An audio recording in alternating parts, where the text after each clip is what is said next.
Les laboratoires Carte et leurs produits à l'efficacité prouvée vous présentent La vie, la mort, la coiffure.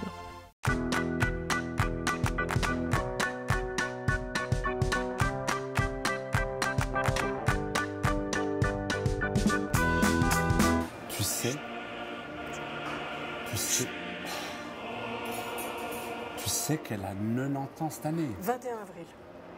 21 avril, Le 21 elle a avril, 90 elle a ans. 90 ans. C'est notre reine. C'est notre reine. Quand on dit la reine, on ne se pose même pas la question d'où elle vient, c'est la reine. Et elle règne depuis plus de 63 ans. Incroyable. Ce qui fait que non seulement c'est le plus long règne de l'histoire de l'Angleterre. Elle a dépassé Victoria.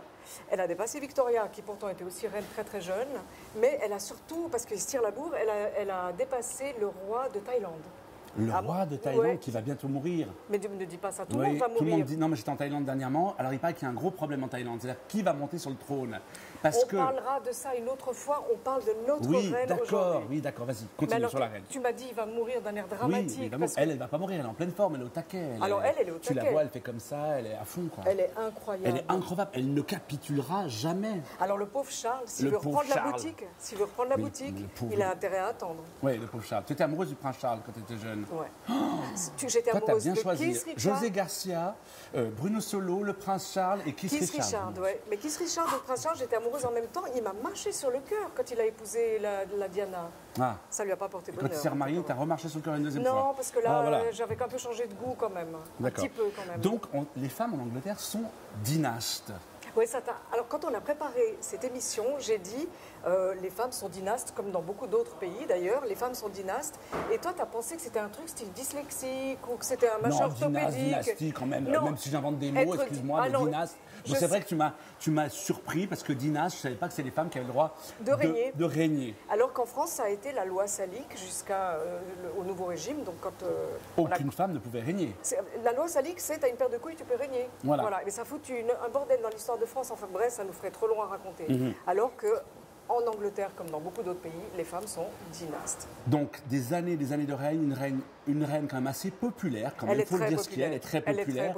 Et d'ailleurs, bientôt, sur Netflix, va sortir une série qui parlera de tout son règne. Ah oui, parce qu'elle était extrêmement jeune, elle avait genre 25 ans quand son père est mort, et elle a été, ou 24 ans, elle a vu défiler genre 15 premiers ministres. Donc la première saison de The Crown va sortir sur Netflix bientôt, ça parlera, tu vas adorer cette série, je suis sûr. Mais alors ça, on va regarder ça va parler du règne d'Élisabeth. Religieusement. Mais on n'aime pas seulement la reine Élisabeth, on aime l'Angleterre. On aime l'Angleterre. Moi j'aime l'Angleterre, les Anglais, par la bouffe. Les Anglais. Alors toi, tu as un préjudice par rapport au physique des Anglais. Alors, on ne va pas être sectaire parce qu'on va encore nous accuser je ne sais quel qualificatif à notre sujet, mais l'Anglais est un type physiquement, on va dire, qui n'est pas forcément gâté par la nature. C'est vrai que le prototype de l'Anglais, c'est d'ailleurs le maire de Londres, Boris Johnson, qui a les cheveux jaunes clairs, le teint rouge. Rougeau, les dents tordues, généralement. Non, alors lui, ça va encore. Alors là, l'Anglais, c'est vrai qu'il est rarement... Cite-moi un Anglais qui est beau, un homme anglais. Tu vas me dire Hugh Grant, Jude Law. Il était joli. Ah non, Jude Law, il est joli garçon, attends. Oui. Ah oui. Et les femmes anglaises, quand elles sont jolies, elles sont ravissantes. Jane Birkin, elle est tombée, elle était belle que c'est pas possible. Voilà, c'est vrai. Mais bon, voilà, c'est des exceptions, peut-être qu'ils les exportent. Donc, ils n'ont pas forcément, c'est pas une race qui a un physique forcément très avancé. Mais ce sont des gens... La nourriture des Anglais. Tu aimes la bouffe anglaise? Écoute... L'afternoon tea avec les scones. Oui, ça j'adore. Ça t'adore. Avec les petits sandwichs en triangle avec les tout petits cucumbers. Après, le reste, ça se discute au niveau gastronomique. Le Pim's Number One, c'est une espèce de cocktail très curieux. Ah, le Pim's? Pim's Number One, parce qu'il y a plusieurs numéros. Il faudra qu'on essaye le Pim's Number One. Je crois que ça fait 35 ans que j'en ai pas bu. Tu aimes de l'Angleterre aussi, la musique? Écoute, l'Angleterre a quand même produit les deux groupes génies du XXe siècle. Enfin, c'est eux, les Rolling Stones et les Beatles, c'est des Anglais, c'est des purs produits britanniques. Après, tu as eu le punk.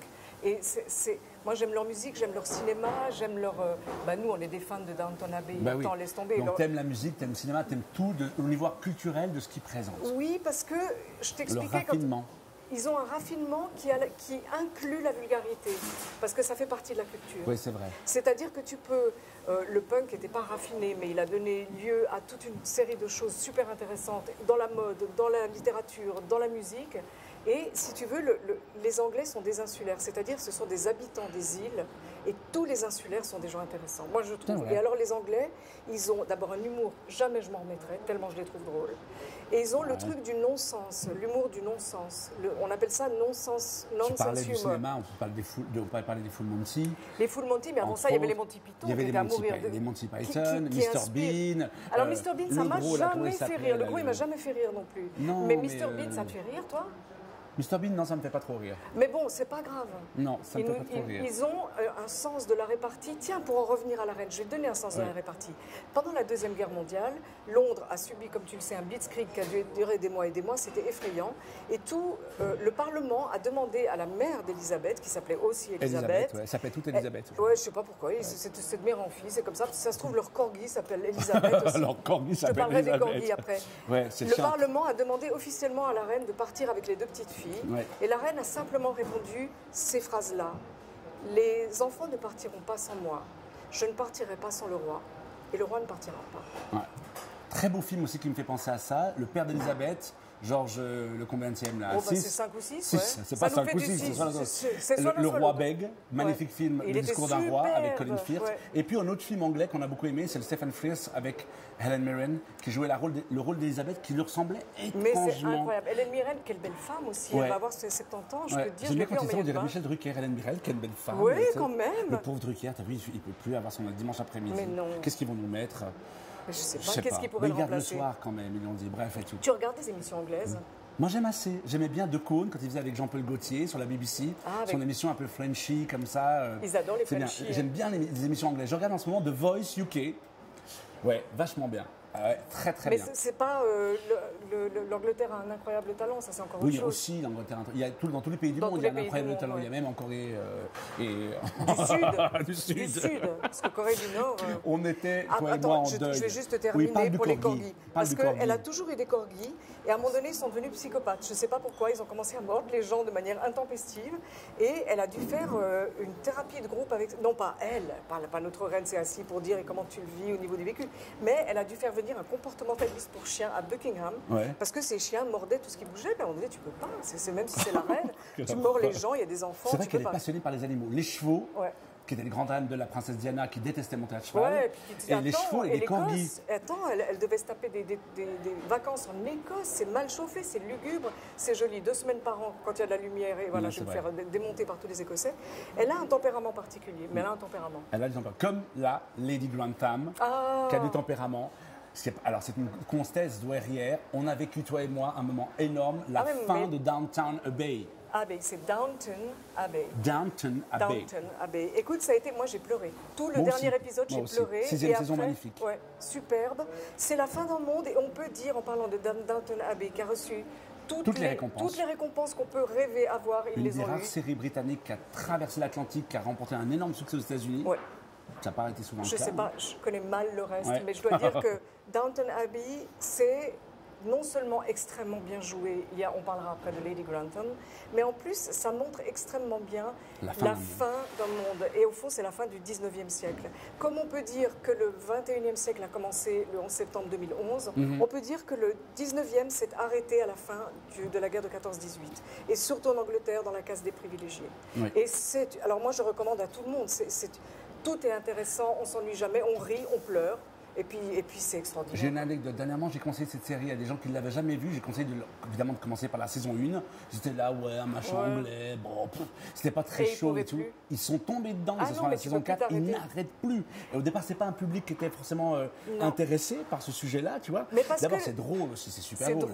Moi, je me fais le best-of de Lady Grantham sur YouTube. Ça dure 13 minutes, mais ça te fout la paix. C'est comme écouter Abba le matin dans ta cuisine, quoi. Comme moi, ça je sais, moi je fais pas. Si vous n'aimez pas votre vie, vous vous réveillez un matin, vous aimez rien, vous allez sur YouTube et vous regardez le best-of de Lady Grantham. Oui. Les réflexions qu'elle a, la manière un peu latérale, toi tu le fais bien de bouger sa tête. Oui, elle dodeline de la tête. Elle dodeline de la tête, mais de manière latérale. J'adore. Elle envoie chier les gens avec une distinction comme que j'adore. Oui, très Allen. Au fond, tu pourrais être britannique.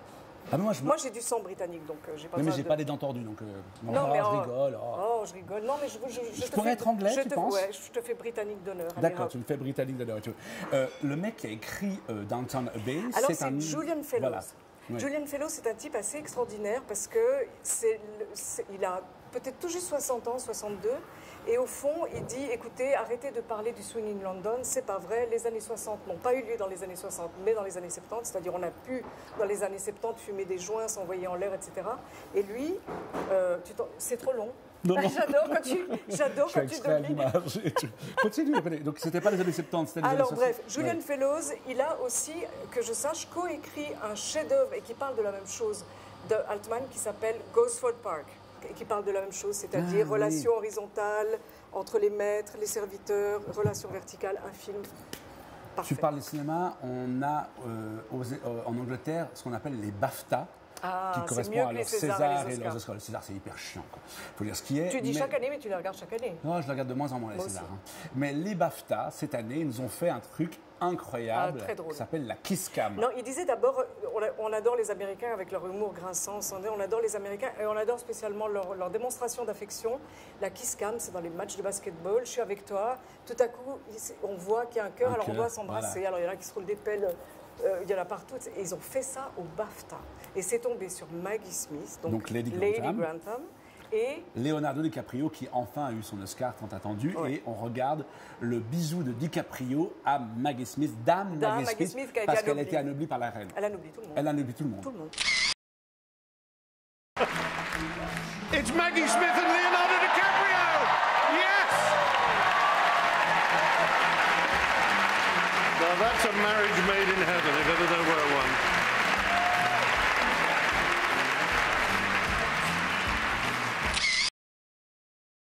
Alors, il paraît que William, c'est un paresseux. Oui, regarde, j'ai vu ça. Ils ont dit ça dans le gala. William est paresseux. Qu'est-ce qu'ils en savent? Ils ne sont pas assez basses pour savoir s'ils bossent ou pas. Mais si, parce que si tu veux, ils touchent une vie civile. Ils foutent rien, ces gens-là, de toute façon. Mais non, c'est pas vrai. Ils foutent rien. Écoute, toi, tu critiques toujours Anne en disant qu'elle ressemble à ses chevaux. Eh ben, Anne ressemble à ses juments, ça c'est clair. Oui, non, mais écoute, en tout cas, Anne, elle reçoit une liste civile conséquente, mais elle inaugure à tour de bras. Qui je suis là? Tais-toi, là, t'es Kenji. Non, le prince Charles. Donc, elle reçoit quoi? Elle inaugure, elle va faire des conférences et tout. Et puis lui, à un moment donné, il a 2 tout petits enfants, il est pilote d'hélicoptère, il fait 4 jours de pilotage, puis 4 jours tranquille. C'est pas grave. Il fait moins de représentation que sa tante. Mais attends, Anne. Il a 2 enfants à la maison, il s'en occupe. C'est pas lui qui s'en occupe. Arrête de dire qu'il s'occupe de ses bambins. Arrête de m'engueuler. Il ne s'occupe pas de ses bambins. La Kate, l'anorexique non plus, elle ne s'occupe pas de ses bambins. Ne dis pas qu'elle est anorexique, c'est une maladie. Elle est très mince. Elle est mince, si on veut, mais elle est anorexique, elle bouffe rien. Et tu sais que les Anglais, les aristocrates, ils la critiquent en disant qu'elle est plouque. Elle est plouque, elle fait plouque. Je confirme qu'elle fait plouque, Kate. Elle va pas rester très longtemps sur le trône, moi je suis sûr. Elle sera jamais reine. Mais attends, parce qu'il faut d'abord qu'il y ait le fils d'Elisabeth. Oui, bon, lui, il va pas y passer, il va mourir avant sa mère, ça je se trouve. Quelle horreur. Ou être atteint de démence sénile précoce. Il parle à ses salades déjà. Tu sais, il a des salades. Oui. Le prince Charles, il parle à ses salades. Il est très bio, il parle à ses jardins et ouais, moi je l'aime beaucoup. Non, mais ils sont tous un peu. Dans cette famille-là, il faut quand même le dire, il y a eu tellement de consanguinité. Mais non, c'est des Allemands. Tu vas adorer, c'est des Battenberg. C'est des Saxe-Cobourg et des Battenberg. Des Battenberg et des Saxe-Cobourg. Et au moment de la Première Guerre mondiale, comme ils étaient un tout petit peu en guerre contre l'Allemagne, je crois même que c'est à la guerre de 1870, ils ont anglicisé leur nom de famille Battenberg en Windsor. En Windsor. Ouais. Ah non, je suis bonne. Faut pas me chercher. Sur la royauté anglaise, moi je suis bonne. Point de vue image toutes les semaines. Ouais, c'est vrai que c'est incollable sur la reine. Ouais. On l'aime, la reine. Moi, je l'aime.